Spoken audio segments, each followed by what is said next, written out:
this is Stampy, and welcome to a Minecraft Let's Play video, and another video inside of Stampy's lovely world. Good morning, William Beaver. Good morning, Fizzy Elephant. Shut the door for Esther escapes. Shut the door before Fizzy escapes. Yeah, today's episode, as you can see, I'm going to be joined by William and Fizzy, and we are going to be continuing building the game we started building in the last episode. And as I keep doing at the moment, I haven't come up with a name yet for the game. I keep building these games without even knowing what they're going to end up being called, but we won't worry about that too much today unless a name springs to mind. It's because you're about jumping and you forget it. Don't worry. Don't focus on my bad jokes. Focus on the cake. Nom nom nom nom nom nom nom nom nom. Very tasty. And the cake is gone. That was like a magic trick. It's like watch the cake, and now the cake's gone. Anyway, Barnaby, you can set up and you can join me, and I'm gonna go and head down to the love garden before I make any more bad jokes, so I can let you all know who it is that I'm gonna be adding to the love garden today, and the person I'm adding to the love garden and who is gonna be given the prize of the special carrots is Kellen. And the reason I'm adding Kellen is because he made a really cool Lego version of my face, and you can see that he used my lovely book as kind of the reference. And when I say my face, I mean my Stampy cat face. It would be impressive to see someone trying to do my hair with Lego, though. That would be interesting. But yeah, I thought it was really cool, so thank you so much for doing that, Kellen. And here are your carrots, as promised. As I do every day in my lovely world, I give them the special carrots in my love garden. It's been my tradition for years. Only joking. That's not normally a thing we do around here, but it could be. Do you want that to be a thing? Do you want us to add that to the many list of traditions we have in my lovely world? Throwing down 4 carrots when I add something like that. I'm joking, by the way. Please don't leave comments in my next video saying that they you want me to keep dropping down carrots. I'm going to add something to the love garden. They're going to be all upset because they didn't get any carrots. Anyway, someone who won't be upset today is Luna. I see you sitting down there by yourself. Luna won't be upset because she is going to be coming out and joining me throughout the episode while we carry on building what we started in the last episode. I'm so looking forward to playing this game, so I just really want to get it done, and I reckon that we're going to get it done today. I think we can do it. It's a lot we got to do. Like, we got to work hard. It's not like, oh, we've only got a little bit left to do. I think we're going to do it. We have a lot of work to get done, but as you can see, I have the #1 tip-top tier A building team. As you can see, they're focused, they're ready, they're trained, and they're jumping up and down and spinning in circles, getting dizzy. That's what we have to work with here. To be honest, my helpers always get way more done than I do. Right then, let's get to the funland. We can't get anything built unless we actually get to the funland, to where the actual game is.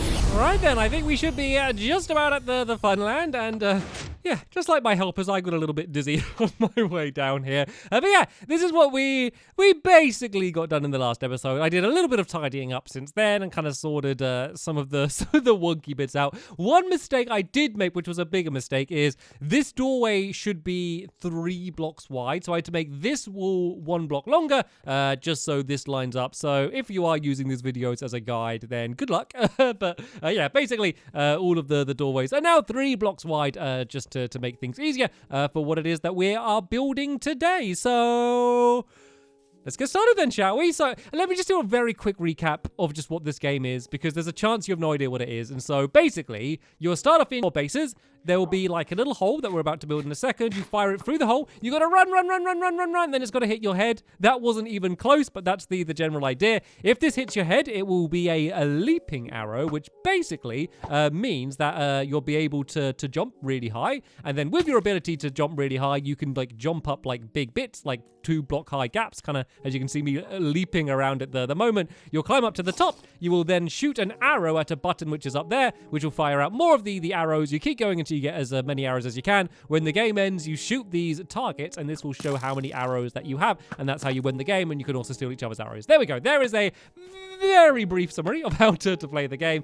It will be explained much more when we go to play it properly, but yeah, you should know enough to know what it is that I'm building. So let's start off by doing the outside wall. So what I'm going to do, guys, is I'm going to go and mark out like where the outside. Oh, Fizzy's trying to jump up and down. It needs to be leaping 2, Fizzy. If you've got one of your own potions, you need to be leaping 2 to be able to jump up 2 blocks high. So leaping 1 is like basically useless, really. Like, I mean, it's got some use, I guess, but it's really not that. Like, I guess the only big use is like jumping over fences. I guess, because otherwise, like, you won't be able to jump up any higher. But yeah, let me go and mark out these walls. Do you guys just want to dig out the floor in the middle from where I'm building out? So these pillars that I'm building, these are going to be basically in the same style as the pillars in the base. So let me just go and mark out the outside so my helpers know exactly where to dig. And yeah, if you just start filling in the floor with just white concrete, then that will be very handy. It will be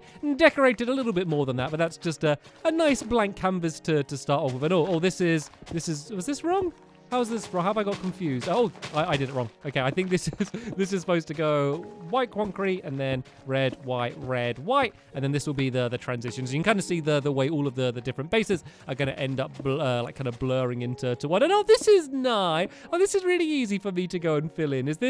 Have I done it right though? Fingers crossed I've done it right. Then this is going to go orange. That looks good. Okay, so let me show you how these pillars are actually going to be. So basically, in the same way that I went here, I went low, high, low. It's going to be the same like that. So this white one, we're going to go 1 block higher, and then the orange one, you can probably guess, is going to go 1 block higher. But of course, because there's just a much longer space, we're going to eventually start getting really high up. So there's no reason for these walls to be like this other than the fact that I just think it's a really cool design and just really fits in with the style of the rest of the place. And so this wall is going to go and gradually slope down until we get to here. And fingers crossed if I've done this all correctly, and I believe I have, looking at how it is now. This should all just kind of line up perfectly with this side here. Oh, is this right? Oh, hopefully this is right. Oh, please tell me this is right. Oh no, is this wrong? I don't know if I did it wrong. I might have done this wrong. Okay, let's see. Let's fill in this wall here. Then I'm going to take a step backwards and see. Oh no, this isn't right. Where have I done it wrong?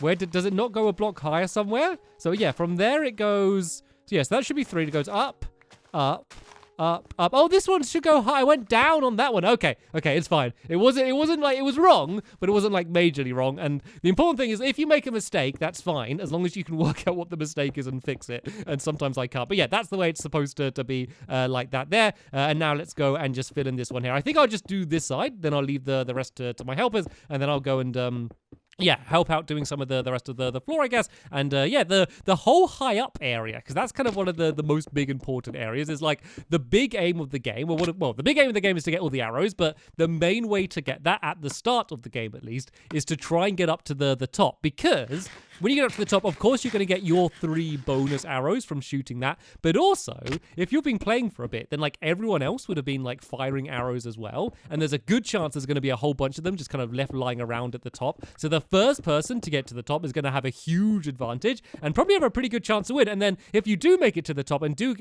Luna, no, Luna, that's not what we do. That's not what we do in my lovely world. That's not how a dog behaves. Right, you're going to come down here, Luna. I should have done this earlier on, to be honest. I just don't want to leave Luna on the outside. Look, you can come in the middle somewhere, Luna. You can come round here. I want you to be able to, like, be part of the action. I just don't want the... Peekaboo, I can see you. I can see you, Luna. Like, I want you to be involved. I just don't want you to be involved so high. Oh, where is she? Oh, she's all the way around the outside here. No, look, Luna, just come on the other side of the wall. Is she, like, shy or something today? Like, if I run all the way over here, hopefully she should teleport. Oh, that's right, there we go. You can sit down there. You should be perfectly safe there. So, yeah, look at the walls. Doesn't that look cool? Isn't that, like, a really cool design? And then from what my helpers are doing, these lines are going to carry on, going all the way through the middle. So this line here is going to go all the way along here like this. And then on the green side, this is going to go all the way along here. And then they're going to meet in the middle, which is where the box is going to be. So it's going to be handy to build these lines now, because that is going to make it very, very easy for me to learn where the exact middle of this area is, because that's where the box needs to kind of end up sitting. So it means that it'll be very, very difficult for me to make a mistake and get this wrong. I mean, hey, I could still do it. You'll be amazed how easily I can make mistakes around here, but this is going to be the middle. Look at this. This is like perfect here. So this needs to go 2 blocks high, and then these these lines are basically going to go up like this and kind of just slope like up the... Oh, whoopsies. These are going to basically just slope up a little bit here like this until they all meet in the middle. So this is going to be like the very center of the game, and this is the block that everyone is trying to get to. But then there's going to be another, like, it's almost like a mini like parkour section. It's not difficult parkour section. The only thing is you have a very very strict time limit. You can make it in time with your leaping potion, but once it runs out, then, you know, you're out of luck. You're just going to be stuck and have to jump down and start again. And so it's not tricky, but the tension of what you're doing is probably going to end up kind of making it seem a little bit more tricky. So tell you what, let's not start building the jumps from here yet. Let me go and do one of these towers, because William Beaver kind of just looks like he's waiting around to see what to do next. And if I do one of these sides, then my helpers can kind of carry on and just start doing the other side. So yeah, there's going to be like a big kind of wall up here with a gap in the middle, which is where you're going to have to be trying to fire the arrow through. So this big wall here is going to be 11 blocks high from the bottom. So we've got 1, 2, 3, and look at them waiting eagerly. 1, 2, 3, and then 4, 5, 6, 7, 8, 9, 10, 11, like that. And then let's do this side. So we've got, I just need to build it to the same height. I don't need to count again, do I? And then this is where the opening is going to be, around about here. And then this is going to eventually, I guess I can build it across now. This is going to be built all the way across here. To the opposite side of the area, and then this whole top section is going to be linked up. So once you get to the top, you could go to any of the different sides. You don't want to go to anyone's side apart from your own, because, I mean, all you can do if you get to someone else's side is kind of give them points by shooting arrows down for them. So you wouldn't want to do that, but you could. But it just does mean that you can run around and kind of get any lost arrows. So I believe I'm directly above there. So let me just go and build this one here like that, and then I can go and kind of loop it back the other way. But this isn't done yet. And there's a lot more I need to fill in the top here as well. But I also need to kind of make the gap kind of how the gap's going to be. Because at the moment, there's this whole big open gap here in the middle. But it would be too easy, I think. Well, maybe not too easy, but it'd be easier if we left it open. But it needs to be a difficult challenge in the game. I don't want people to be able to be constantly being able to do it first try. So we're just going to leave a gap of 5. So we're going to go 1, 2, 3, 4, 5. And then from here on out, we're going to go and build it in like this. And I've probably gone a little bit too far, because this is going to have to switch to green at some point, but you get the idea. And from here, 1, 2, 3, 4, 5, and then this is going to go along here like that. Let's try and work out where the middle is then. I think the middle's here. Is this the middle? This looks middle-ish. There we go. So this one's going to have the white block just in the same style. So here it would be like the red trail going out that way. Then this one would, of course, be the orange one going off in that direction there. And then let's just go and switch this one around, because I got a little bit carried away with the... Oh, I literally broke away the block and placed down the same one. Do you know what it was? It's because I was going to say I got carried away with the blue side. And then as I was saying blue, I just instinctively placed down the blue block, just because my brain doesn't work properly. And so I made that mistake. So yeah, now all I need to do is very carefully, you can see I'm eating some food now, so I know this is going to hurt, drop down to here. And now I'm going to do it 5 blocks again. So there's going to be a 5 block gap here. So I think this is the perfect balance of difficulty. If you are struggling, you could make this gap bigger. If you're a master, you could make it smaller, but I think 5 blocks is a nice way to start. So we need 1, 2, 3, 4. Actually, we need 1 less than that. So this is the gap that you need to fire through. Let me go and drop down and kind of give you an example of like what it is you're going to be needing to do. So that's the gap. So basically, you can fire it so it goes like up through both of them, and then you can go through. So you could fill in that whole ceiling, which means you kind of have to do it like that and do it really gently. But that was perfect, actually. That was literally perfect. Did you see where that arrow landed? Let me have a go. Let me have a practice. I'm going to have a sneaky practice to give myself an advantage above my helpers. And oh, no, close. That was close, but no, let me have another go. I can do this. I can do this.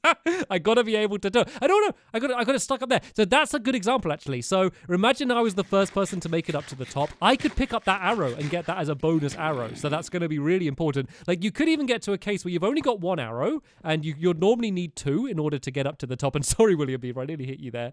But yeah, if you only have 1 arrow, you could still go and risk going to the top and just hope that you get another arrow from up the top. Then, oh, did that hit me? I think because my lovely world's so laggy, there's like a huge delay until it says whether it ends up hitting you or not. So there's a chance, I don't know for sure yet, there's a chance I might end up playing this this game on my Xbox One rather than the 360 in case that doesn't lag as much. Because when I was doing it in my sketchbook world, it was working perfectly. Like, just because that's like a big open empty world, and it was fine. But it just seems maybe a little bit too laggy in my lovely world, which would be a shame. But oh well, that's kind of the way that the game goes sometimes. So hopefully I will be able to play it here. But it looks like there's there's a chance I won't be able to. But anyway, this is the parkour challenge. So basically, from each side, we're going to go up by 2. Because remember, when you got the leaping kind of effect on you, it allows you to jump up 2 blocks high. So this way, you're going to be able to jump up all of these in order to make your way to the top. And then you'll end up here. And then from here, you just jump up to the platform, which might be possible. Nope. Okay.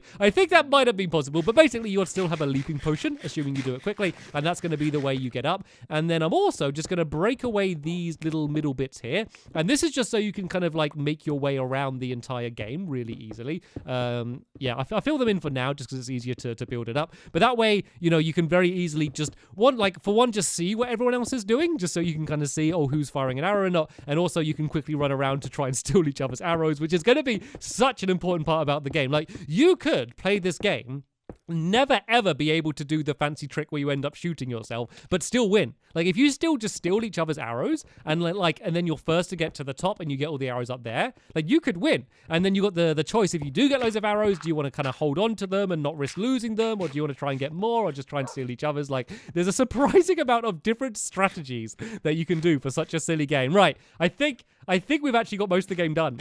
Is there anything that we're missing? What are we missing? Are we missing anything? I think we've got it all done. So what I'm going to do is I'm going to have one more practice just to see if I can get this working, to jump up to the top, to give you an example. And then what I think I might do is I need to do paths. And this isn't something that I've actually planned or designed, but I don't like the fact that the paths here, then you just have to walk across the grass. And to be honest, we've got so much empty space on the edges of this game. Like, we could have built another 4 mini games just around the edge of this game if I was more efficient. And I don't know if the gap on the red side's big enough, to be honest. And hello, Fizzy. I think I nearly hit you then. And actually, Luna's there as well. I'm going to... I think I did hit Fizzy. I think I did. Go to the top, Fizzy. See if you can jump. Don't fall down. And don't panic. Don't panic, Fizzy. Fizzy, don't panic. Panic. Don't, Fizzy. Don't panic. Don't, Fizzy. Oh, no. He ran out. I think that jump might be possible. Okay, the jump is possible, just not by me, just because Fizzy's a little bit better than me.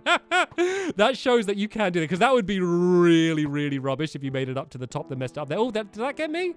That looked dead on, didn't it? Oh, there we go. It did. It got me. Right, don't panic, Stampy. Jump. And these are surprisingly awkward because you're right on the edge as you go and jump up. And there we go. I did it. And then you'd run to your side like this. And then, okay, Fizzy's already done that one, so I can't do that one. Let's pretend my side is the blue side. I'll then go and shoot this like that. That would fire out all of the arrows. I would then safely make my way down here. There we go. That's the less painful way to get down. Then I could run inside of here, and then I'd have a bunch more arrows, and then I'd go and do it again. There we go. There's a perfect example. It was still a little bit laggy, but that was still a good example of how it would work.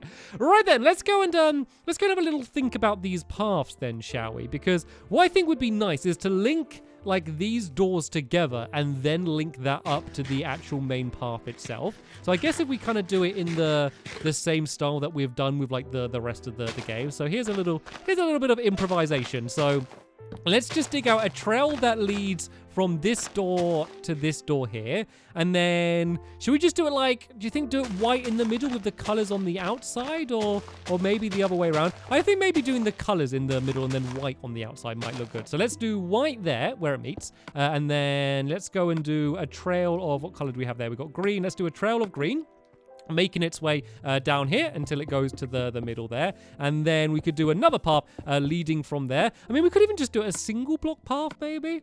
I don't know. I'm not sure. Let's throw it down and experiment. I love doing this. I never ever do this. I never improvise in my lovely world. I always have everything absolutely perfectly planned, and I know exactly how I'm going to end up building it. But for this, I don't know. And this is going to be a good test to see whether this is a good way to build or whether it wouldn't really work or not. So I think maybe let's do white on either side of these. And I think just having one block wide is too thin. It just looks especially weird, I think, for the green one, just because it's there's grass on either side as well. So let's maybe do this path kind of going to there. I'm not sure if Fizzy's kind of just doing a diagonal line. So I don't really want to do diagonal lines, Fizzy, just because on the floor, I've always done really straight lines. So if you saw my... Oh no, he's having a stop. I've upset him. I'm sorry, Fizzy. I'm sorry. No, to be fair, Fizzy, I did originally think the same as you. So originally, I haven't already mentioned this, but on the floor here, I did diagonal lines, kind of similar to what Fizzy did on the floor, but it looked weird weird having the diagonal lines on the floor when everything else is these long straight lines. So I decided that for the floor to do all straight lines, but then for the walls to be diagonal. And I just thought that ended up looking good. It was like a nice style. So I had the same thought as you, Fizzy, but then, oh no, I'm upset. Oh, he's making a smiley face now. I think he's happy again at least. Right, let's tidy up what Fizzy did. Oh, actually, this looks good, doesn't it? So then, what are we gonna do? Because I then want to link the path up to the main path of the funland. So what we could do is then just have it carry on. So this red side would carry on going. Luna, really, literally, I was just about to place a block there. That is why I leave dogs sitting down the whole episode, for their safety and for our annoyance. But yeah, we can go and do white going along. Here, Fizzy, no, you're in the way, Fizzy. There's either a dog or an elephant every time I go to place a block. So yeah, then this could go along here. Of course, we can go and shuffle along the lamp if we need to. But yeah, then this white could carry along. Luna, just little bit, tiny bit that way, just a tiny bit. There we go. And now Luna's gone and moved. We can go and fill in that last spot. But yeah, this path could go to there like that, and then the green bit could go along here like this, and eventually link it up to the path. Then, oh, do I have the perfect amount? Oh, look at that! I got one spare green block. That was nice, especially because I didn't intend to be building any of the paths here. That's quite good. And anyway, the last thing we're gonna do, we won't have time to do the paths. Let's just clean up Fizzy's mess, and then we can step back, because obviously apart from the little paths, which doesn't really matter too much when you're actually playing the game, I do believe we've completely finished this game. So the last big thing I need to do for this game is I need to come up with a name for the game, which yeah, it's quite an important thing actually, because it's it's almost like putting it in stone once you've actually named the game. I know, sorry Fizzy, sorry, I was trying to break the block away. I'd probably move, by the way, because Luna might be on your tail soon. Nope, just staring off into the distance. The dogs are normally someone attack Stampy, or Stampy hit someone. Let's go, go, go. Luna was just, I think she was just daydreaming, to be honest. So what I'm going to do is let's go and, is there anything tall? I think I'll just pile up. Let me just go and pile up here, and we can go and see what the game looks like from above. Because I think it's actually one of my cooler looking mini games. I think it's going to look even better. And now we got all of the paths. It just makes it also look like there's not so much wasted space around the outside of the game as well by actually filling something in there. So this should be high enough. There we go. This is the mini game. This is what it looks like from above. Hopefully I've explained the way we're going to play the game enough, and that is exactly what we're going to be doing in the next episode. So by the next episode, I'll come up with a name for it, and I'll come back here with all of my helpers, and we'll have a tournament to see who is going to be the champion at basically shooting themselves with an arrow. I don't know if it's a skill you should be proud of, the fact that you can shoot yourself with an arrow, but it's the skill that you're going to need to be successful in this game. So yeah, that's going to be the end of this episode here. I want to say a huge thank you to Fizzy and William so much for helping me out, and of course a big thank you to Luna for continually keeping me entertained and on my toes throughout the episode. But the final person to thank you is of course you for watching, and hopefully I'll see you in the next one. Bye!